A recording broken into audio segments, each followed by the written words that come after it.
we've got these two snares here.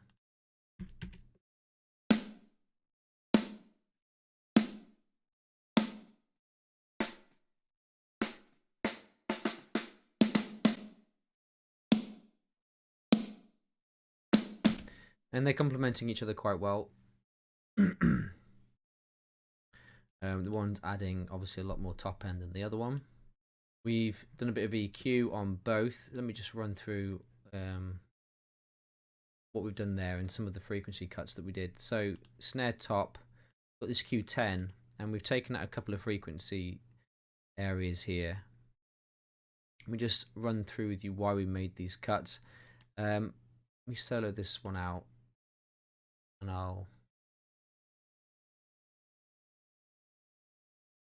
just demonstrate to you why these cuts were made. I'm going to increase the volume of this frequency here, and then you'll sort of get an idea as to why the cut was made in the first place. So let's just have a listen. I'll bring the volume up slowly.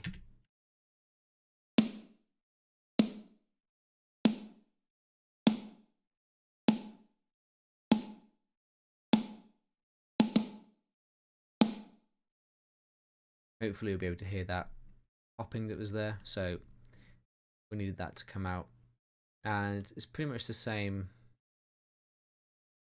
in this one. It's that popping sound that we it just stood out like a sore thumb, so we needed to get rid of that. Then we had a Q10 on the snare bottom. Again, we've got a slightly wider Q on these, just to have it affect a slightly wider range of frequency. Again, let me just show you why we did this.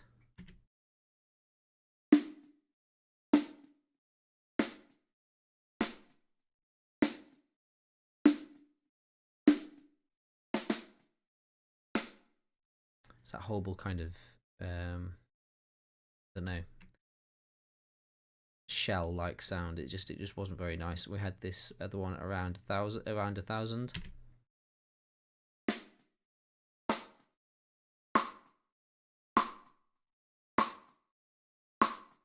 Same idea as the other snare, around 1K.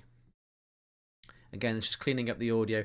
We did that first. That was one of the first things that we did, and then I think everything else kind of follows from that. You just need to I don't know, you need to kind of just get rid of all those elements that don't need to be in there, because you start EQing or anything like beforehand, and all you're doing is just enhancing those frequencies that you don't want. So get them out of the way, and then you're kind of left with a nice clean blank slate to work on.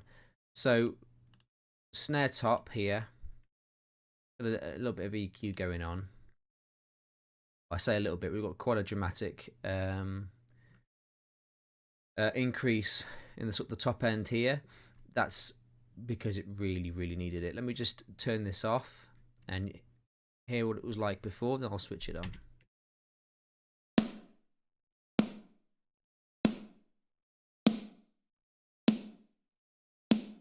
I mean, it's, you know, night and day. Don't be afraid to boost and or cut dramatically if it needs it. There's no hard and fast rule. We've got a roll off here. It was about 60 to about 60. A little bit of an increase at the bottom end at around, where we sat, around 230. And we've got a mid drop around 1400. So these areas not too dramatic, and then we obviously got this massive increase here. Let me just show you what it was like if I didn't increase the top end so much. Let me just take off that one frequency. Really nice bottom end, and that just finishes it off nicely. We've got a gate on this particular track as well, but I did go in manually actually, and by hand I took out all the areas in between the snare hits that were that had some bleed, and there was a lot of bleed on these snare hits. So the gate wasn't quite cutting it, so I needed to get out quite a lot of background noise that I didn't need, and then I added a gate, quite a heavy gate, just to finish off what I started and just to clean up the areas that I couldn't get. It's pretty similar with the snare bottom, except the only difference I had was I had to add the L1 limiter to this to bring up the volume, just so I had something to work with, because it was extremely quiet. It was like this before.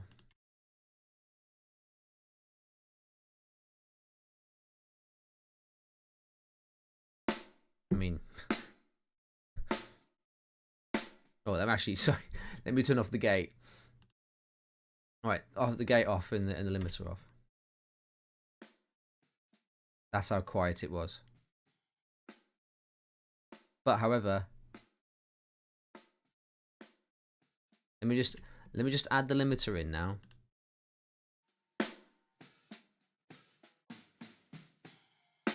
You see here all that bleed? So we just needed that gate in there. Just cleans it up nicely.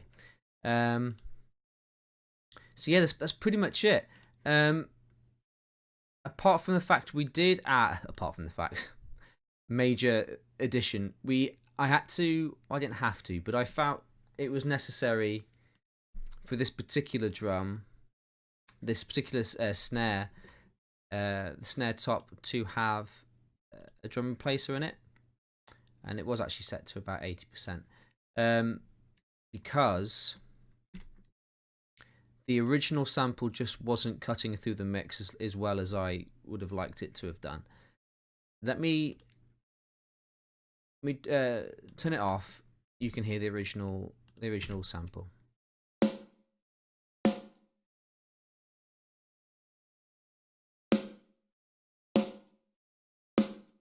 I mean, it's not a bad drum sound by any means.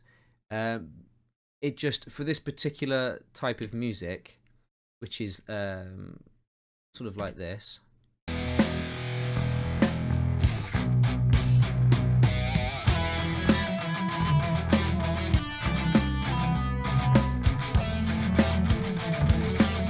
Now I don't know if you can hear with the original sample in there. It just seems a little, I don't know, lifeless. It's just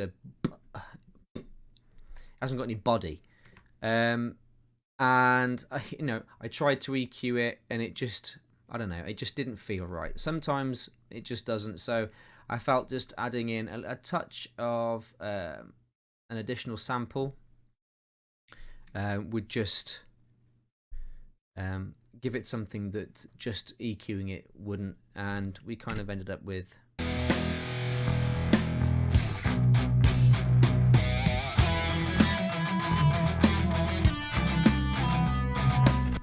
which in my opinion just sounds a million times better.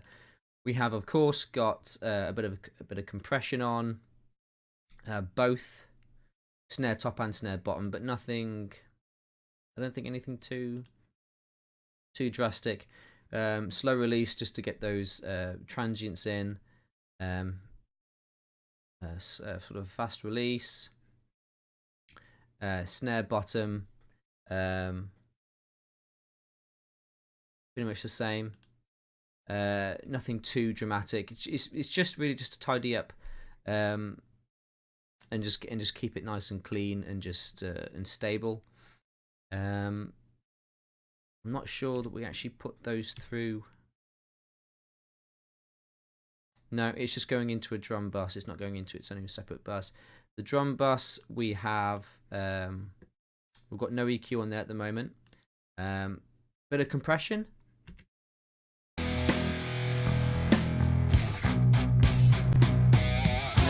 No, not even a bit of compression. It's not really touching anything. We have got. We've got the verb suite. So this is adding just a little bit of reverb for us, just to give it some space. We've got a virtual mix rack. And here's the compression. I thought there was a compression on here. So what have we got here? Again, a bit of a slow release attack. Sorry. Average release. Got a ratio of 1.5.